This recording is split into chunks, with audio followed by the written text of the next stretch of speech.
Hello everyone, so I am just going to take a few minutes now to give you a bit of an overview of feminism, which will hopefully clear up any misunderstandings that you've got. I haven't received any questions as such, but sometimes just talking through something can help, so here we go.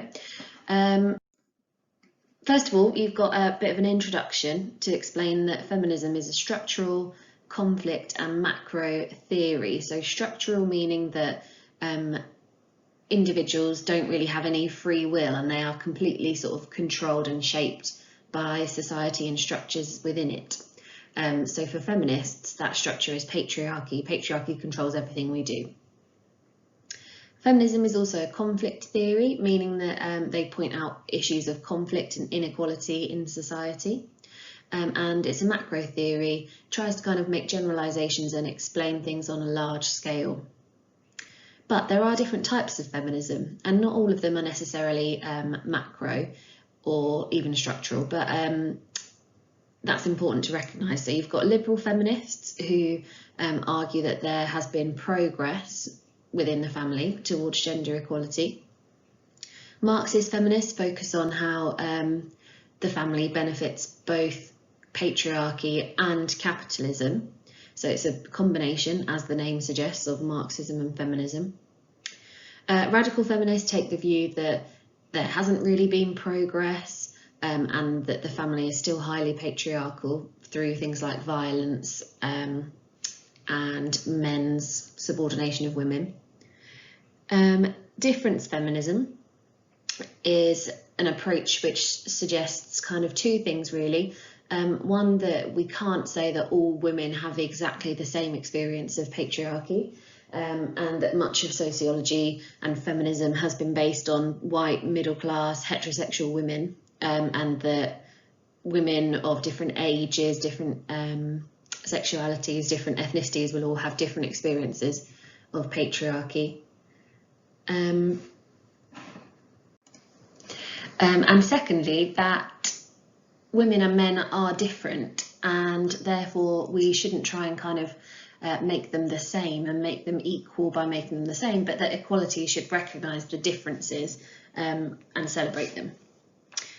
Finally, on that kind of introduction page, you just got some information about how feminism believes that family life is patriarchal. The family reinforces male dominance, and particularly the traditional nuclear family does this. Okay, so key thinkers, we've got Ansley, who is a Marxist feminist, and she argues that the family is like a safety valve. So if you picture like a gas canister or something, or a water tank, and it's filling up and filling up and filling up, and you need a safety valve, which is sort of like a tap or something to release some of it before it explodes. Because if the water tank keeps filling up with water, eventually it would break because it wouldn't be able to hold any more. So Ansley argues that the family and women's role in the family is like a safety valve for the men. So the men go to work, and because it's capitalism, they feel oppressed and frustrated, and all of those feelings sort of build up and build up and build up. So the wife acts as a safety valve for them to release some of that stress so that they don't explode and have a revolution against capitalism. So in this situation, she argues that women are the takers of shit, and she explains how women might be subject to violence and just anger from the men because they take out their frustrations on their partners. And this is functional for both patriarchy and capitalism because it keeps men in a powerful position, and it also stops them from having a revolution against capitalism because they are using this safety valve. Now, it's worth making a note here that obviously this is very similar to functionalist Parsons' idea of the warm bath theory, but where Parsons sees it as a really positive thing which helps society continue, Ansley sees it as something which is negative for women. Zaretsky also uses the same kind of thing, talking about the buffer zone, but Ansley has developed it to talk about how this is also really detrimental to the experience of women in the family. Oakley argues that the oppression of women in the family really kind of began with industrialisation and the development of a housewife role. So the men would be going out to work and they would be earning all of the money, and the women would be staying at home and looking after the children. And this means that women don't have any real power. They can't leave a relationship, and they also don't really have any control over making important decisions because the man has all of the money, he has all of the economic power, which then translates into more power. So Oakley is still around now, and obviously recognises that things have changed and women are going out to work now, but she argues that even though women are going out to work now, this hasn't resulted in equality for women. It's actually just resulted in a dual burden, because while they are going out to work, they are also the most likely to be responsible for the housework. So dual meaning two, they have a dual burden. And it's worth writing a note in your pack actually that key thinkers Duncombe and Marsden develop that even further, and they say it's not a dual burden, it's actually a triple shift, because women are involved in paid work and housework, and they're also responsible for the emotion work within the family. So taking care of the children's emotions, taking care of their partner's emotions, and pretty much looking after their own emotions as well. So those three things make life very tricky for women, according to Oakley and according to Duncombe and Marsden. We've also got Somerville, who's a liberal feminist, which means that she would argue there has been some progress. And she argues that we need a march of progress, so a slow plod towards progress in order to really make a difference. She would argue that a kind of huge revolution is unrealistic. We're not going to have gender equality overnight, it's going to take time. And you can see that idea kind of happening over the course of history. Things have gradually got better and better for women, it hasn't happened overnight. So slow reform via policy is the best solution, according to Somerville. And in particular, she would argue that policies which give greater flexibility in employment would be really helpful. So this would mean in terms of like ensuring that both men and women have the same kind of parental leave, and giving people flexibility in terms of like looking after children, which often falls to women, to take a day off to look after their children if they're not well. Maybe some policy that could implement that. Implementing something more with regards to the equal pay and discrimination and those kinds of things. So she thinks that employment is the key to ensuring that there's some more equality within the family. Dobash and Dobash are our radical feminists, so they argue that things have not got any better really. The traditional nuclear family is very patriarchal, and it actually legitimises violence against wives. So they're saying here that the marriage kind of contract and the idea of marriage actually justifies and gives men almost permission to be violent towards their wives. So for example, you can see this in like the marriage vows of traditionally in a religious ceremony, women would be asked to make a vow of vow to love, honour and obey their husbands, and men wouldn't have to say the same thing back. So it kind of like legitimises this idea that women are there to obey men. Reinforcing this idea that men are superior and have all of the power. So in their study, Violence Against Wives, they found that often when women were experiencing violence at the hands of men, it was because they had dared to question the men's power and superiority over them. Okay, so difference feminists. Women are not a homogenous group. So that word homogenous means all the same, homogeneous. So if something is homo, it kind of means the same. Like homosexual means that you love somebody who, or are attracted to somebody who's the same as you in terms of gender. So homogenous means all the same. So difference feminists are saying that we can't put all women into the same category. They would argue that sociology and feminism have both ignored the experiences of women who are not white, middle class and heterosexual.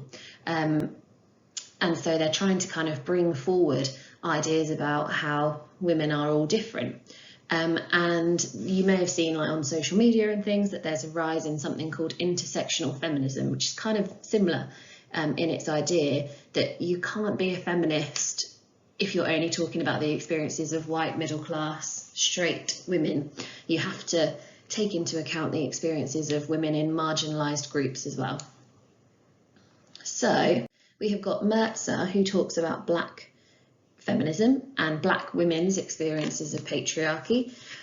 She kind of notes that sociology in the past has been quite sort of like critical of working class black women and sort of seeing them as like young mums. Sorry, I just had to pause it there. So Merzer is talking about black women and criticises sociology kind of traditionally for being a bit critical of black women, seeing them as like young mums who are dependent on benefits, and a bit like the new right view of single parent families, that they're kind of not good for society basically. Whereas like middle class black women are seen as sort of powerful and strong and whatever. So Merzer is sort of talking about this and how it's important to really understand the black women's experiences, and that also not all black women are homogenous either, that there are class differences and age differences and all of those things. We've also got Dunn, who did some research on lesbian couples, because she's sort of suggesting that it might be the experience of heterosexual women that they are subordinated by the family, but for lesbian couples, family life is much more equal. So there isn't any gender script telling them what to do, telling them that one of them should be the housewife and one of them should be the breadwinner. So they have to negotiate it between themselves, and therefore that tends to be a bit more equal. However, she did find that the person earning the most money tends to have the most power, which is interesting, and tends to do less housework, but still a more equal relationship than heterosexual marriages. Postmodernist feminists argue that things have changed so dramatically that we need a new approach to understanding patriarchy in postmodern society. So women now have much more choice and freedom because of postmodernity, and therefore this is kind of benefiting women. But Stacey and Meadow have then kind of suggested that despite the fact that women do have much more choice now, the mainstream media, which is a big part of postmodern theory, this idea that we are kind of consumed now by the media, and the media is one of our main sources of ideas and beliefs. So Stacey and Meadow argue that the media still reinforces the idea that the nuclear family is the best. So although there's a lot more choice for women, they might still be constrained by sort of cultural ideas seen in the media. So very interesting stuff there. Okay, then I'd like to just talk to you briefly about this 10-mark question, which is actually in your packs on page 48. So this is a 10-mark question with no item, and it is asking you to outline and explain 2 ways in which the traditional nuclear family continues to be a negative experience for women. So I'm going to suggest 2 points, but you don't actually have to use them, because you could use almost any of the key thinkers that we've looked at. So you could use Dobash and Dobash, for example, and how women experience violence, and you could use the evidence from that article that you looked at about the World Cup and how violence increased. And there's some stuff at the moment about like coronavirus isolation and how domestic violence has increased in this time, which is obviously awful, very sad thing to be thinking about. But I'm going to suggest using these 2 points, not really for any reason other than they're the first ones that came into my head. So point 1, women are takers of shit, and point 2, women are housewives and have less power and also now have a dual burden. So I'm looking at Ansley and Oakley. Secondly then, another way is that women are the subordinate partner due to the creation of the housewife role. So Oakley argued that the housewife role kind of developed following industrialisation, and that left women economically dependent on men, unable to leave, unable to kind of have their own lives without men controlling it. Application. This shows that the traditional nuclear family continues to be a negative experience for women because, and then developing that by perhaps thinking about how you could say something like Oakley develops this idea by suggesting that even though women work today, they actually now have a dual burden. This has not led to equality. They have a dual burden because they have two responsibilities, both paid work and most of the housework. So things are still unequal. And Duncombe and Marsden argue this is actually a triple shift, including all of the emotion work. Therefore, family life is a negative experience for women.